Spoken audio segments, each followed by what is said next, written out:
former government insider steps forward with claims about a hidden group that silences UFO witnesses, not with threats, but with something much darker. For decades, people whispered about the men in black. But what if they're real and not even human? Chapter 1. The Whistleblower's Warning. In 2023, a former intelligence officer named David Grush testified under oath. He didn't come with blurry photos or wild claims. He came with clearance, credibility, and a warning. The US government is hiding non-human technology, and it's been doing so for decades.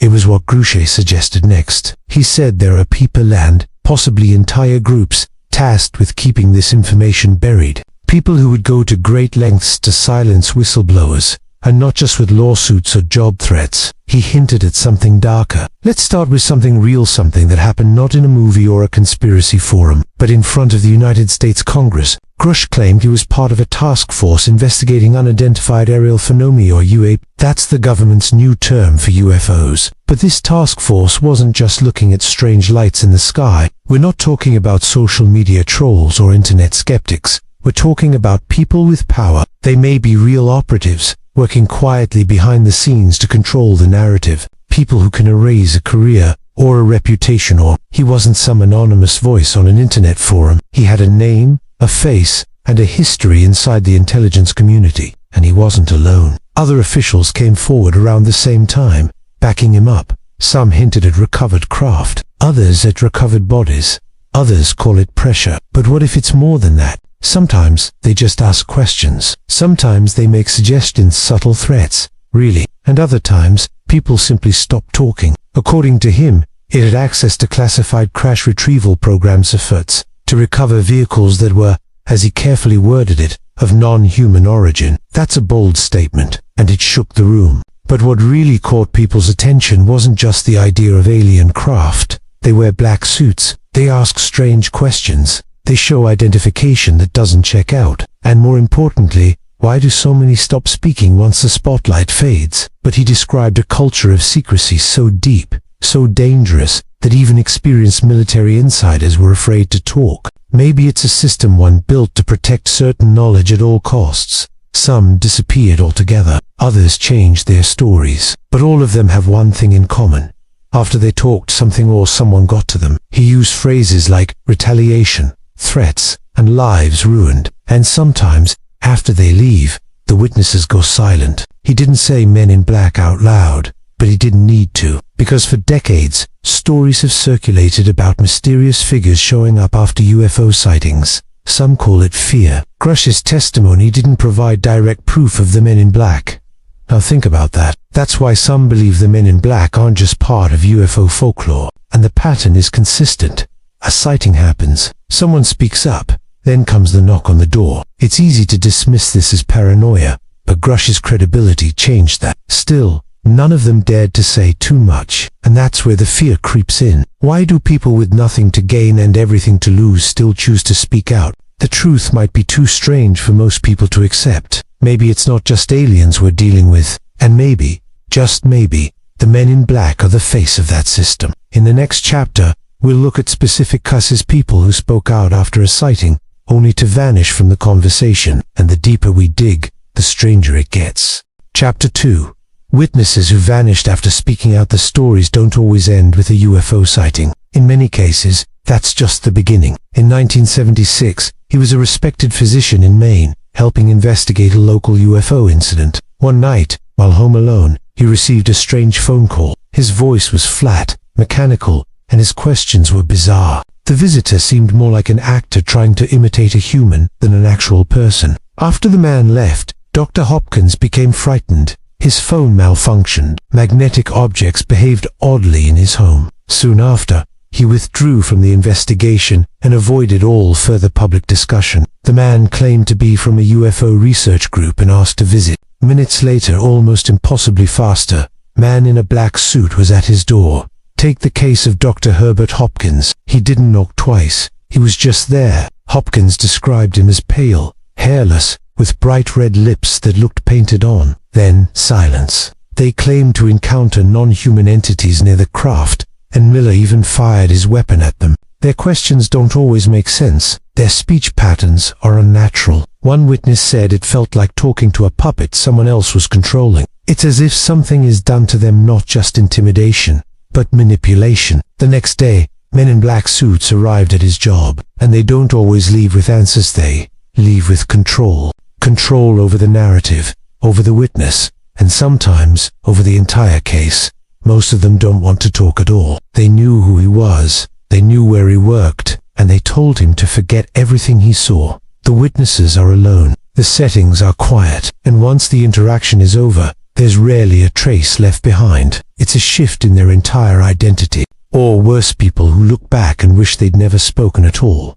No one else sees them come or go. In his last radio transmission, he said, "It's not an aircraft." Then the timing, the approach, the effect, as if someone or something has a blueprint for silencing people without needing force, just presence. He interviewed law enforcement officers and collected photographic evidence. Soon after, his house was broken into. His photos vanished. He received anonymous phone threats, and eventually, he stopped talking. That what witnesses experience during these encounters may involve real psychological manipulation, or even something more advanced, tools and techniques that go beyond what we think of as intimidation, especially when many of those people are respected professionals. Doctors, pilots, police officers, military veterans. A man who once spoke passionately about the truth suddenly backed away and never returned to the story again. No crash site was ever found, no wreckage, no body. Some believe he was taken, others say he was silenced. Then there's Paul Miller. In the 1960s, he and a group of co-workers in North Dakota saw a strange light in the sky while returning from a hunting trip. He did, and some, like Danny Gordon or Dr. Hopkins, changed the way they lived, becoming private, distant, cautious. There's a consistent pattern: a sighting, a report, and then a visit, or a disappearance. Frederick Valentich was a 20-year-old pilot flying over the base, Strait in Australia in 1978. He reported seeing an unidentified aircraft hovering above him. Another case, Danny Gordon, a radio journalist in Virginia, started investigating a series of UFO sightings in the 1980s. Coincidence? Stress? Burnout? That's the common explanation. But what if there's more to it? These stories don't just share details, they share an emotional arc. The excitement of discovery turns into paranoia. Some witnesses report more than fear. They say they forget what they saw. Some claim memory loss, confusion, or sudden shifts in personality. And many of them describe the visitors the same way: cold, mechanical, slightly off, like they're trying to mimic human behavior. They often arrive unannounced, sometimes before the sighting is even public. They know too much. There's another detail that's hard to ignore. These encounters often happen in isolation, and before the internet, before movies turned the Men in Black into pop culture, people were still reporting these same figures, same suits, same behavior, same disturbing presence. That consistency across time and place is what makes this more than folklore. When unrelated people across decades describe the same kind of visit with the same kind of fear, it raises questions. They're not trying to sell a story. So what happens to these people? Some disappear from public life. Others retract their statements. A few vanish completely. It's not just a matter of keeping quiet. They go from being passionate truth seekers to silent observers. And what's most disturbing is how precise it all seems. Just enough to plant fear. In the next chapter, we'll explore the theory that this silence isn't just emotional, because the Men in Black don't just make people afraid, they make them forget. Chapter 3. Psychological warfare, or something worse. If the Men in Black were just government agents, you'd expect them to follow standard procedures, interviews, paperwork, maybe a warning. But what many witnesses describe goes far beyond that. It feels more like psychological warfare, or something even darker. Let's go back to Dr. Herbert Hopkins for a moment. After the MIB left his house, things didn't go back to normal. He began forgetting small things.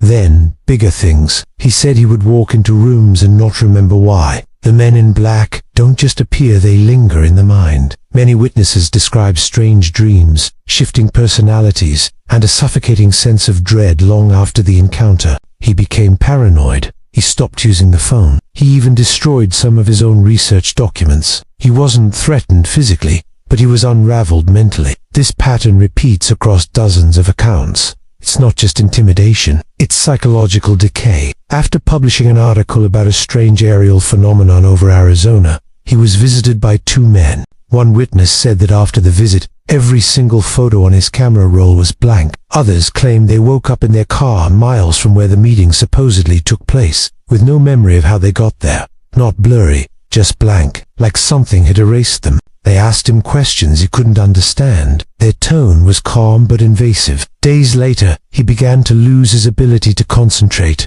then his appetite, then, according to friends, his sense of reality itself began to slip. He eventually left his work altogether and moved away without explanation. Things that mess with memory and emotion without leaving physical evidence. And yes, some of these technologies do exist, at least in military prototypes. Some researchers believe this may be intentional, not just scaring someone into silence but breaking their confidence, their memory, even their identity, slowly, quietly, almost surgically. Let's consider the case of Jack Spicer, a UFO researcher in the early 1960s. Years later, he was found living under a different name. He refused to talk about the Arctic law, the visit. Their skin is too smooth, their expressions too still. One woman claimed the man at her door didn't blink once during their entire 30-minute conversation, as if the MIB was suppressing their reactions in real time. One described it as being under a dome of silence, not a sound outside,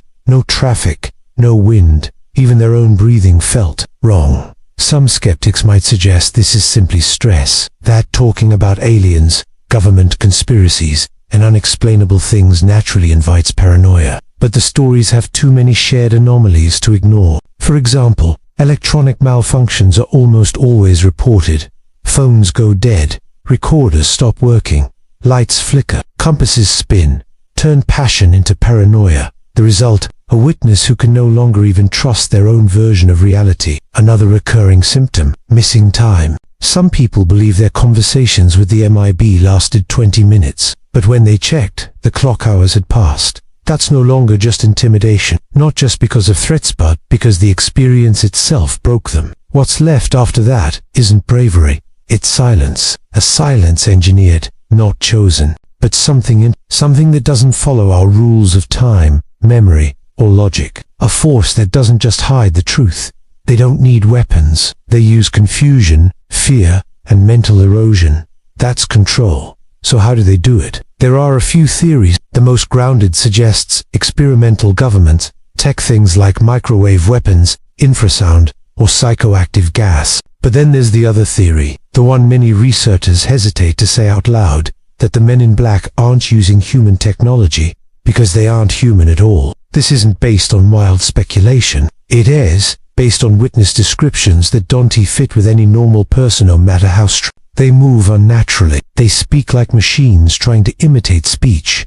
Their eyes sometimes appear glazed or unfocused. Another claimed his visitor drank water without swallowing. Then there's the emotional aspect. Witnesses often say they felt numb during the encounter, not just afraid. This is not how people react to normal threats. This is how people react to something beyond comprehension. So where does this leave us? If the men in black are real and not just myth or misidentification, they are using tactics that target the mind, not the body. And that might be the most terrifying possibility of all, because it means this isn't about stopping stories. It's about disabling truth itself. They erase memory, undermine trust. And once that's gone, they don't have to silence you. You silence yourself. It's no wonder so many witnesses simply fade from public life. And if that's the real power of the men in black to control perception, not just people, then this isn't just a cover-up. It's a war, one being fought in minds, not on battlefields. In the next chapter, we'll dive into the strangest theory of all that. The men in black aren't agents, aren't aliens, but feeds off those who seek it. Chapter 4. Why are they always one step ahead? There is a common theme in nearly every Men in Black encounter. They always show up before anyone expects them. Somehow, they know who saw what, when it happened, and where the witness will be before the person even reports anything. That alone is unsettling, but it gets worse. Many witnesses say the Men in Black knew things no one else could know. Some believe the Men in Black are part of a secret government agency that uses advanced tracking systems far beyond anything we've ever been told about. They may monitor UFO sightings in real time and deploy their agents instantly to the scene. That could explain the speed, but not the accuracy, not how they seem to know what you're thinking or what you were about to do. Personal details, private conversations, secrets, as if they were watching from the shadows the whole time. So the question is how a witness becomes activated the moment they realize what they saw doesn't fit. Are these glitches or signals? Could they be warping signals to trace witnesses electronically? It repeated every night at 3:33 a.m. The signal wasn't from any known source. When he tried to record it, the equipment fried. Days later, he got a visit. 2 men in black suits. No words, just a blank stare. He never touched radio waves again. That's when the men in black appear to shut down the anomaly before it spreads. Let's start with surveillance. Not bound by time like we are. When someone witnesses something that breaks the rules, something alien, they slip through, erase the moment, and vanish. And if that sounds paranoid, consider this. Our phones already track movement, voice, and even heart rate. Maybe every UFO witness is allowed to see only what they're meant to. And the men in black, they're not here to silence you. They're here to reset the timeline before your memory infects others. And eventually, you do. The event fades. You doubt it happened. Your story becomes a ghost. Who says the secret agency can't tap into that? A woman in Arizona reported a UFO to the local sheriff. Before the sheriff even filed the report, she was visited at home. The men in black suits knocked 3 times, then entered without waiting. He saw a craft land, encountered beings, and fled. The next day, men in black visited him before he even told his boss. They knew where he worked. They knew what he'd seen, and they warned him, don't talk. But how? That they move through dimensions, not roads. They don't need cars or tracking systems. They just arrive. They appear at the moment of fear, drawn to it like sharks to blood. That's why they're always one step ahead, because fear pulls them in. They asked her to recite what she saw. She did. Then one of them leaned in and said, next time, you keep it to yourself. She never filed the report. So how did they know? In one case, a man saw strange lights over a forest. That they operate on a different level of reality, able to sense disturbances the way animals sense earthquakes. Think about it. Birds fly away seconds before tremors. Dogs hide before storms. What if these beings detect awareness the moment a human perceives something unnatural? He told no one, didn't take photos, just watched, silently. The next day, 2 men in black showed up at his work. Possibly, some researchers say the men in black use intimidation tactics that mess with the mind. Hypnosis, NLP, subtle body language, designed to confuse and disarm. When you're scared, your brain scrambles facts. You question your memory. You doubt yourself. That's exactly what they want. But again, that doesn't explain how they find people so fast. They asked him what he saw, then described it in perfect detail. They even mentioned his thoughts. You wondered if it was a drone, didn't you? One said. That shook him to his core. He hadn't spoken those words out loud. Could this be psychological manipulation? Let's go darker. Some theorists believe the men in black aren't entirely human. This could explain their timing. They're not tracking reports. They're tracking thoughts.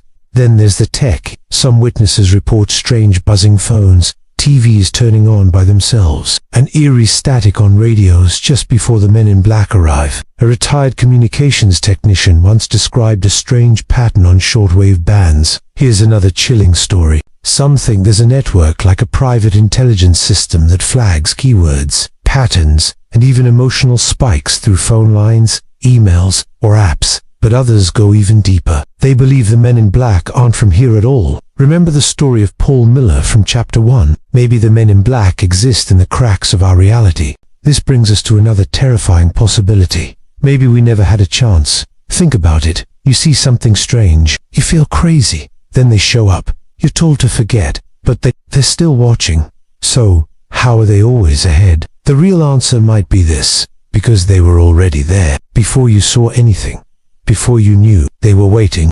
Chapter 5. The government's dirty little secret. Let's stop pretending. By now, you've probably asked the obvious question. Are these so-called men in black actually working for the government? The suits, the silence, the surveillance, it all fits. But if that's true, then what does that say about the people in charge? What secrets are they protecting? And more importantly, who are they protecting them from?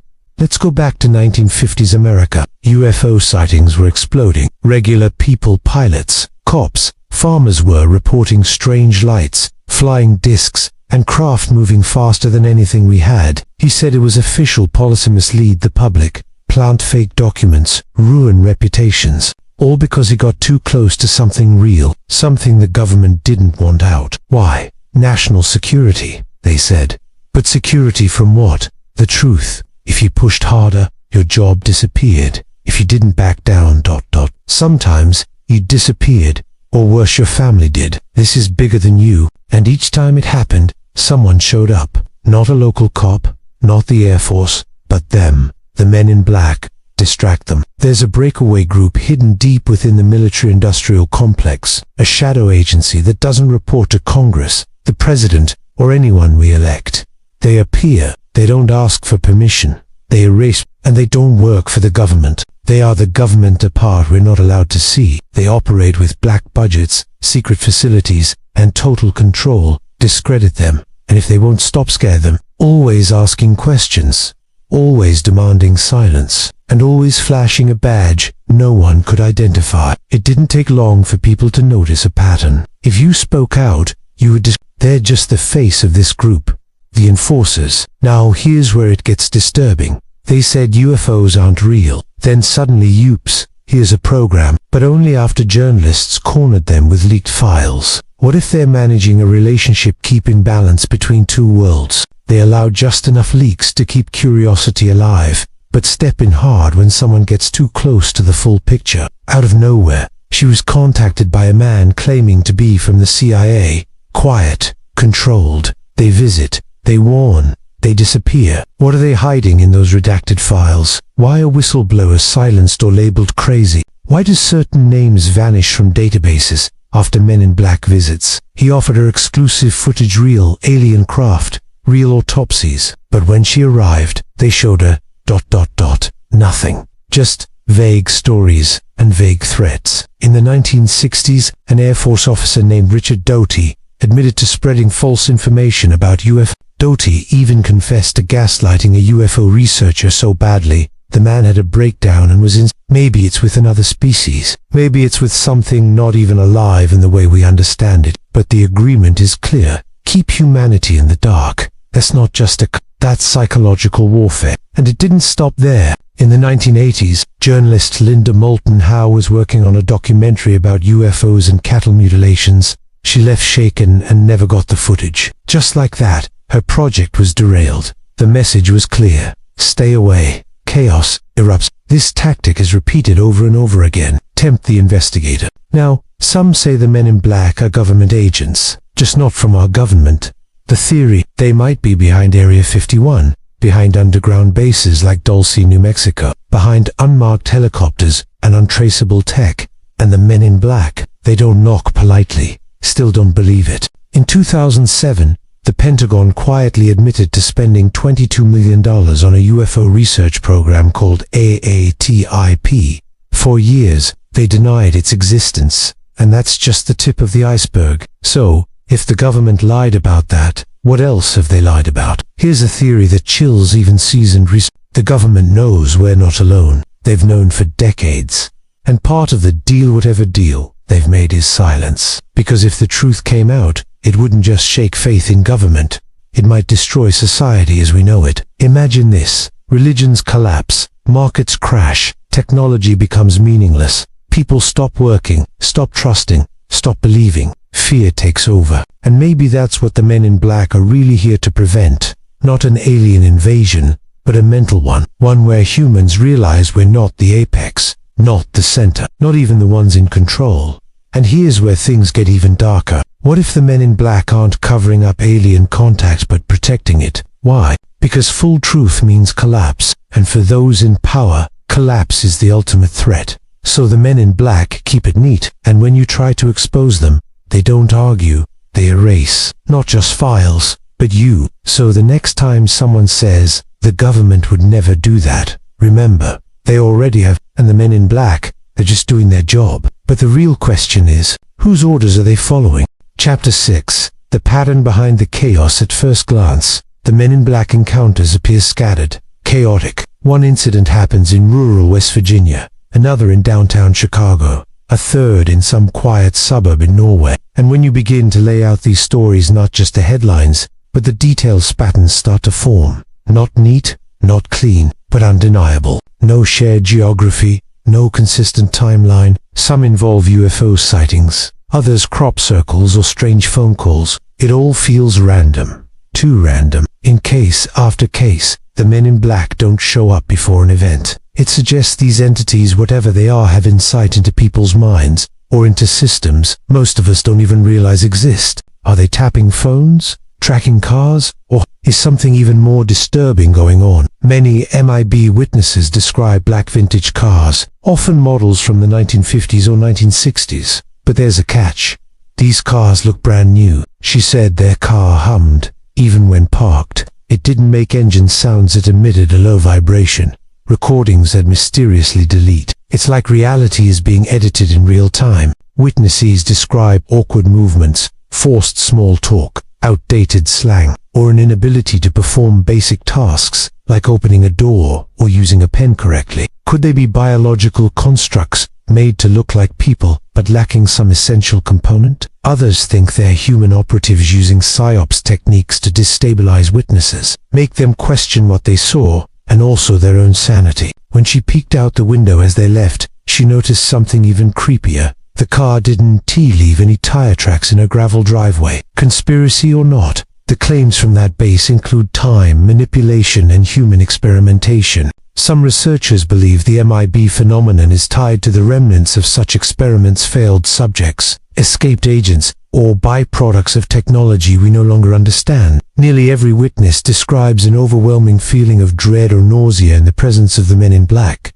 Not fear, not anxiety. Witnesses vanish or retract. It's as if they operate outside the normal rules of investigation, outside accountability, which has led to one of the most chilling theories of all, that the men in black exist in our world, but only visit it. That their goal isn't intimidation, but insulation from truths that would break our sense of reality. In this framework, they're like quarantine workers cleaning up after a metaphysical spill. They come when the fabric of reality is thin, when someone sees something they're not meant to, when something leaks through. It's a warning sign, a pressure point, a glitch in the matrix. The MIB aren't just agents, they're repairmen, sealing the cracks. Something deeper, primal, as if their body recognizes something wrong even before the mind does. Like every survival instinct is screaming, this thing doesn't belong here. No rust, no wear, like they've been preserved or replicated. A parallel agency, a breakaway civilization, or an intelligence so far removed from us that we can't even name it. Something that shows up only when the veil between dimensions thins. And more often than not, the license plates are either missing or completely untraceable. When reported, law enforcement can never find registration. They arrive after, always after. After a UFO sighting, after a bizarre broadcast, after someone speaks publicly, their presence seems reactive, not proactive. A surprising number of MIB sightings happen near classified military installations, abandoned radar stations, or former nuclear test sites. Coincidence? Or are they connected to facilities that once experimented with mind control, advanced surveillance, or even interdimensional research? Maybe we don't consciously know what's wrong, but our biology does. That would explain why dogs often bark uncontrollably or hide when the MIB show up, why children scream or cry, why electronics, glitch in clocks, stop. It's not just physical presence, it's a field effect. They're not trying to stop something from happening. They're trying to control the aftermath. But randomness itself can be a disguise. In dozens of documented stories, the person who experienced the anomaly says nothing to the media. Sometimes they haven't even told their own spouse. But somehow, within hours, the men in black arrive. They knock on the door. They know names. They mention private conversations. They hint at details no one could have known. Let's start with timing. And this is where it gets even stranger. That's not just surveillance, that's access. Let's explore a few details that keep repeating. First, the vehicles. In a 1976 case in upstate New York, a woman named Carla was visited by two men in black within 24 hours of reporting a bright disk in the sky. This theme evidence that erases itself shows up again and again. visitors who leave no footprints in snow, cars that vanish the moment you turn a corner. Another recurring trait, behavioral oddities. Men in black don't just act robotic. They often seem like they're imitating human behavior without fully understanding it. Some speculate this is evidence that they're not human at all, or at least not human in the way we understand it. And then there's the emotional residue. Some neuroscientists have looked at this through the lens of liminal cognition, a theory that the brain detects anomalies at a subconscious level. There's also a disturbing geographic pattern. Take the Montauk Project, for example. Others suggest that men in black are actually protecting us from knowledge we can't handle. Not evil, not good, just containment personnel. But if that's the case, who decides what's too dangerous for us to know? And then we must ask, why does no one ever seem able to stop them? Law enforcement can't trace them. Journalists get stonewalled. Maybe they're not part of a shadow government. Maybe they're part of something else entirely. In this context, the pattern isn't just physical or behavioral, it's dimensional. If that's true, then every Men in Black case is not just a creepy story. And the more we recognize the pattern, the more likely we are to see the next crack. Chapter 7. Are they even human? Throughout this journey, we've seen how the Men in Black operate, arriving unannounced, silencing witnesses, and leaving behind only fear and confusion. But there's one more question that lingers, a question that might be the most disturbing of all. Are they even human? Witnesses often describe Men in Black as pale, almost gritty. Their faces seem too smooth, as if molded from wax. Their movements are stiff, mechanical, like they're mimicking what they think a human should act like, and their voices, flat, emotionless, often robotic. Sometimes they ask strange questions like what a glass of water is for, or they stare at a ballpoint pen like they'd never seen one before. Let's start with what people notice. First, their appearance, like they're wearing a human mask but don't quite know how to use it. The technological glitches, the memory fog that witnesses often report afterward. This isn't just one or two reports, it's a pattern. Again and again, people say these figures look off. That long ago, a deal was made. Let them monitor humanity, as long as they don't act openly. But when someone gets too close to the truth, they send the Men in Black to clean it up. There are even accounts of Men in Black glitch. One man claimed the figure who visited him blinked sideways, like a lizard. Almost no one ever sees a Men in Black arrive. They're just suddenly. There's no sound, no footsteps, no car outside. And when they leave, it's the same thing. People blink, and they're gone.